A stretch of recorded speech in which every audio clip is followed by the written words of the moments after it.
joy. In this place, Yes. there's peace. Yes. In this place, beloved, is your unspoken prayers answered. Amen. As we lift up the name of Jesus, as we lift up and exalt the glorious name of Jesus, no weapons formed against us will prosper.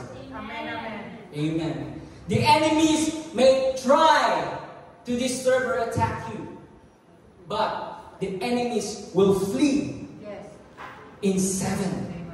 He will come to you in 1 way, but the enemies will flee in 7 ways. Because of the name of Jesus. Amen? And right now, as we have our communion, beloved, it says here in Acts 2:42, let's read this, beloved. And they devoted themselves to the apostles' teaching and fellowship, to the breaking of bread and the prayers. Amen. Say devoted.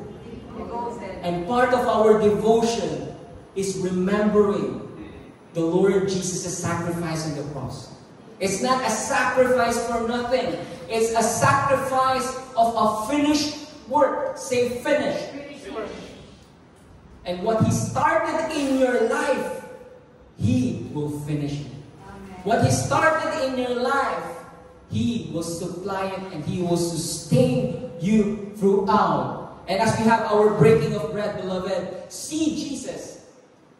See His broken body, smitten, stricken, crushed.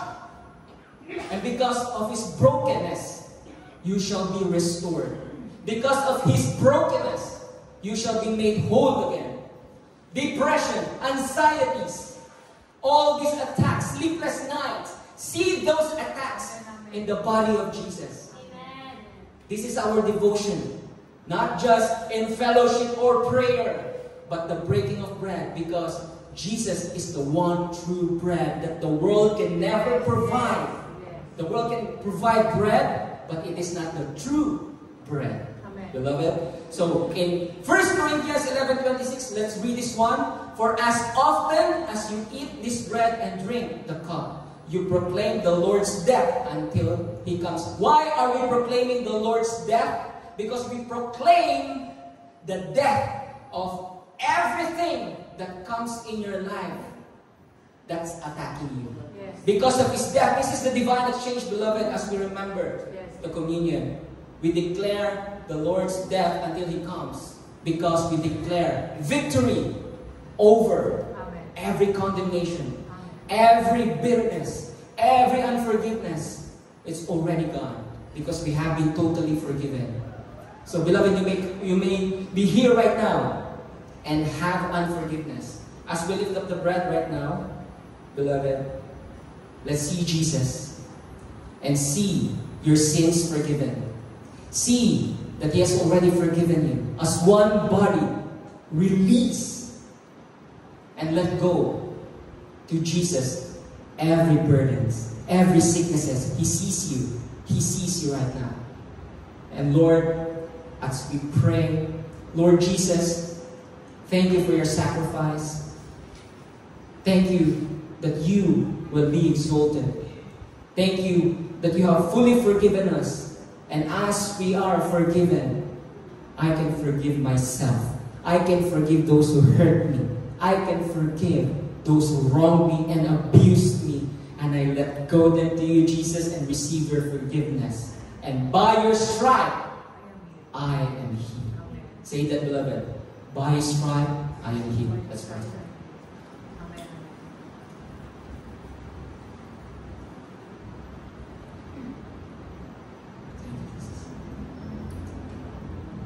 As we lift up the cup, know that the Bible says that without the shedding of blood, there's no forgiveness of sins. Thank you, Jesus, for you have shed your blood. Not just droplets, but shedding of your blood, that you have cleansed us and washed us of our sins. Past, present, and future sins. Beloved, you are forgiven.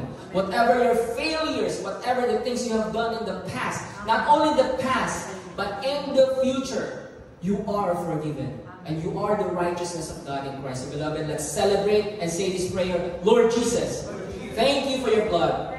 I am forgiven. Not because of my doing, But because of what you did in the cross, and because I am forgiven, I can forgive myself.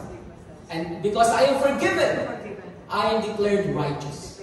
And because I am righteous, I receive all the blessings that you have in store for me. The peace, the healing, the joy, the victory, the breakthrough. In Jesus' name, let's partake.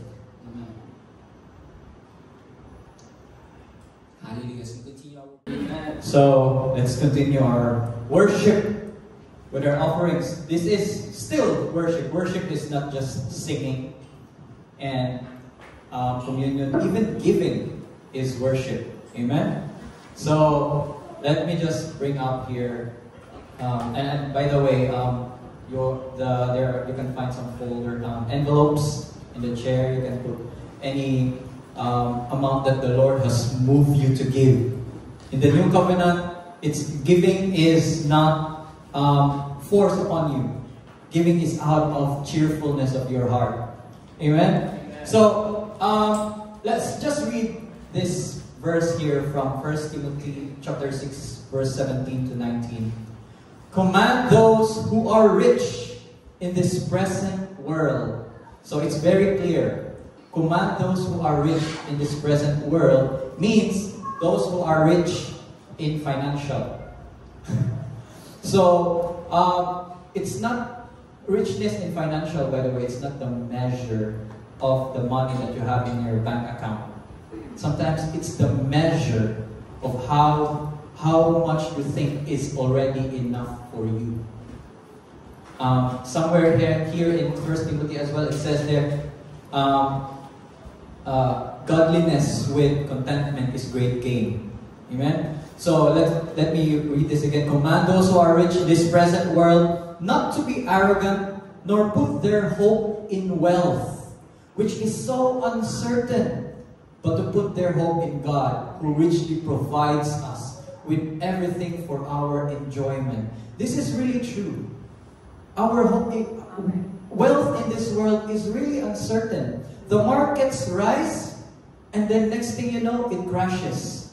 You think you are, you think one day you are getting financial breakthroughs and getting sales and whatever, and then the next day, boom, market crash.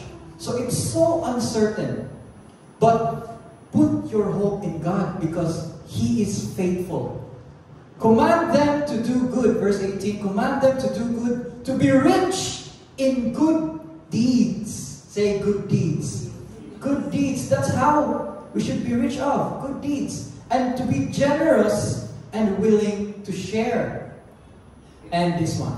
In this way, they will lay up treasure for themselves as a firm foundation for the coming age, so that they may take hold of the life that is truly life. Praise the word of the Lord. Amen. So as we lift up our offerings that we have devoted to God, let's give thanks to the Lord for all the good things that He has done for us, for all the blessings that He has given us, for the new life, for bringing us a new creation, and for the breakthroughs that He has prepared for us. Amen. So Lord, let's pray. Lord, I thank You.